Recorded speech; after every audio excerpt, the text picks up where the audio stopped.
Kaugnay pa rin po ng matinding baha sa Iloilo, makakausap natin sa linya ng telepono si Rida Reyes. Rida, kumusta na dyan?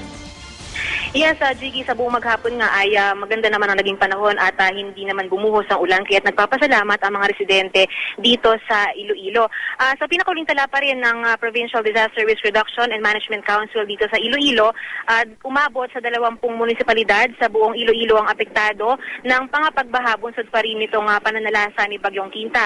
At sa ngayon, Jiggy, umabot na sa total of 18,679 families ang apektado sa 197 na mga barangay. Naapektuhan daw ang munisipalidad ng Calinog, Pototan, Barotac, Nuevo, Pasig City, San Enrique, Zaraga at Dumangas. Katunayan, Jiggy, sinailalim na nga sa state of calamity ang Haniway, Dingle, Zaraga at Pasig. Pero natiling baha pa rin sa mga munisipalidad ng Dumangas, Zaraga at Pototan. Meron pa rin, Jiggy, naiulat na isolated areas dyan sa may Zaraga, habang wala pa rin daw kuryente doon naman sa bayan ng Dingle. Kaya di pa rin pinauwi yung mga residente doon kahit na wala na nga ulan ngayong buong maghapon. At doon naman sa mga casualties, meron ng 5 na itatalang patay, habang 2 naman ang nananatili pa rin nawawala at pinaghahanap ngayon. Yung mga casualties nila, ito sila Warlito Centerio, Sonaire Derecho, Mark Angelo Bayutas, Samson Barreto at Erlinda Almirante. Karamihan sa kanila, Jiggy, ay nalunod.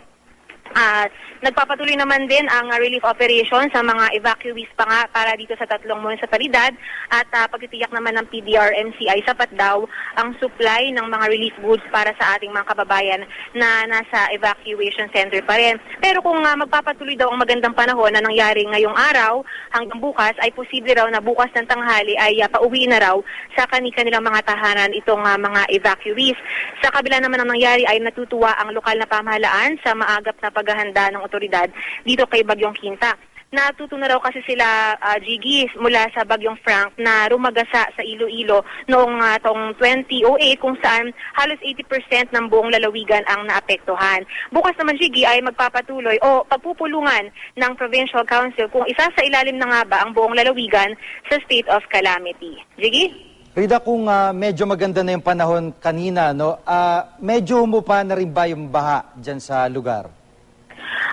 Jiggy, karamihan sa mga dun sa 20 municipalities na naitalang baha, mula kanina umaga hanggang ngayong gabi, marami na dyan yung humupa na ang baha, at yung iba nga ay passable na. At ilan naman yung mga evacuees na naitala kanina umaga ay nagsiuwian na as early as kaninang tanghali.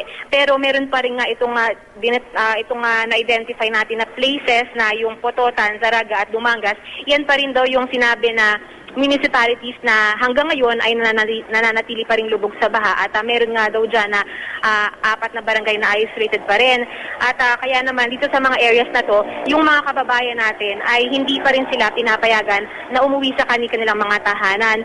At hindi pa rin ngayon malaman, Jiggy, kung ano nga ba ang factors na nagdulot dito sa mabagal na paghupa ng baha dyan sa mga areas na yan. Ang tinuturo ng PDRMC, baka raw kasi bukod sa pababa pa lang yung tubig galing sa mga bundok, sumabay daw sa high tide, at maliban dyan ay meron pa rin mga nakapaligid na river system na mabilis daw na umapaw sa kasalasalan ng pagbagyo noong nitong nakaraang araw. Jiggy? Pero Rida, meron bang long-term solution yung mga otoridad dyan, considering na yung Frank, naranasan na nila yan, natakot nga sila doon. Ngayon, ito na naman yung Bagyong Quinta. So, babalik yung mga tao pag umulan, ganyan din yung sitwasyon. Meron bang long-term solution na pinag-uusapan yung PDRRMC o kaya yung lokal na pamahalaan dyan sa Iloilo, sa probinsya?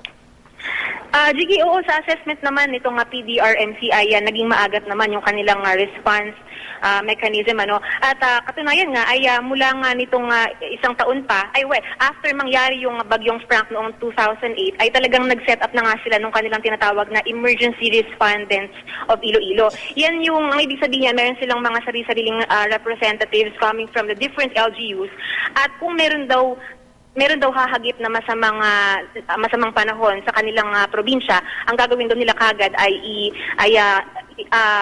sasabihan nila kagad itong tinatawag na emergency responders nila para daw i-monitor kaagad yung lagay ng panahon, para masabihan kaagad yung kanilang mga residente para kung kailangan mag-evacuate kagad, ay gagawin kagad nila sa lalong madaling panahon, even before tumama yung bagyo doon sa kanilang nasasakupan. Sa ganung paraan, sige, may iwasan na nga na meron pang masalanta at meron pang abutan ng mga baha sa kanilang mga bahay. Sige? Maraming salamat, Rida Reyes, at ingat kayo dyan.